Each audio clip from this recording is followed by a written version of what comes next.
এবার সরাসরি ব্রিটিশ ও ফরাসি যুদ্ধজাহাজকে লক্ষ্যবস্তু বানানোর হুমকি দিচ্ছে ইরান। হরমুজ প্রণালী ঘিরে এমন উত্তেজনা তৈরি হয়েছে যা যেকোনো মুহূর্তে পুরো অঞ্চলকে বিস্ফোরণের দিকে ঠেলে দিতে পারে।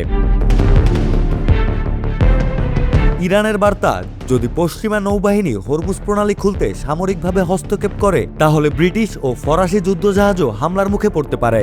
বিশ্লেষকদের অনুমান, তেহরান এখন শুধু আমেরিকার সঙ্গেই শক্তি প্রদর্শন করছে না, বরং পুরো পশ্চিমা জোটকেই সরাসরি চ্যালেঞ্জ ছুড়ে দিচ্ছে। আর এই হুমকির গুরুত্ব বিশাল, কারণ হরমুজ কোনো সাধারণ সমুদ্রপথ নয়। প্রতিদিন শত শত বিলিয়ন ডলারের জ্বালানি পরিবাহিত হয় এখান দিয়ে। ফলে এখানে যুদ্ধ মানে শুধু মিসাইল আর যুদ্ধজাহাজের সংঘর্ষ নয়, বরং বিশ্ব অর্থনীতির হৃৎপিণ্ডে আঘাত। ইরান খুব ভালোভাবেই জানে হরমুজ তাদের সবচেয়ে বড় কৌশলগত অস্ত্র। সরাসরি যুক্তরাষ্ট্রের সামরিক শক্তির সঙ্গে পাল্লা দেওয়া তাদের পক্ষে সম্ভব নয়, কিন্তু বিশ্ব জ্বালানি সরবরাহকে জিম্মি করার ক্ষমতা তাদের হাতে আছে, আর সেটিকেই এখন অস্ত্র হিসেবে ব্যবহার করছে তেহরান। এই উত্তেজনার মাঝেই ট্রাম্পের কাম বিফোর দ্য স্টর্ম মন্তব্য পরিস্থিতিকে আরও রহস্যময় করে তুলছে। সামাজিক মাধ্যমে যুদ্ধের ইঙ্গিতপূর্ণ পোস্ট, পেন্টাগনের নতুন সামরিক প্রস্তুতি, এয়ারক্রাফট ক্যারিয়ার মোতায়েন, সবকিছু মিলিয়ে প্রশ্ন উঠছে, যুক্তরাষ্ট্র কি নতুন হামলার প্রস্তুতি নিচ্ছে?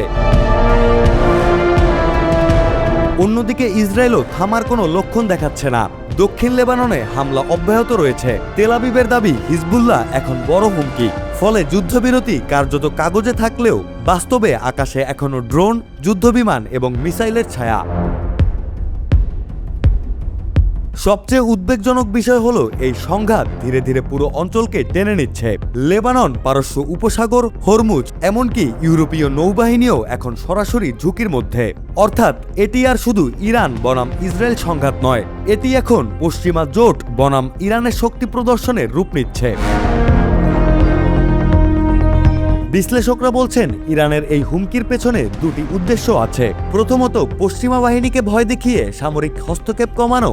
দ্বিতীয়ত, বিশ্ববাজারকে আতঙ্কিত করে রাজনৈতিক চাপ তৈরি করা। কারণ তেলের দাম বাড়লেই যুক্তরাষ্ট্র ও ইউরোপের ওপর অর্থনৈতিক চাপ বাড়বে।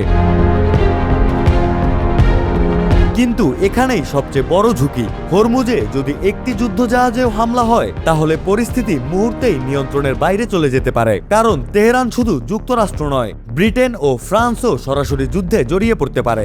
আর সেটি হলে মধ্যপ্রাচ্যের বর্তমান সংঘাত খুব দ্রুত আন্তর্জাতিক সামরিক সংঘর্ষে রূপ নিতে পারে।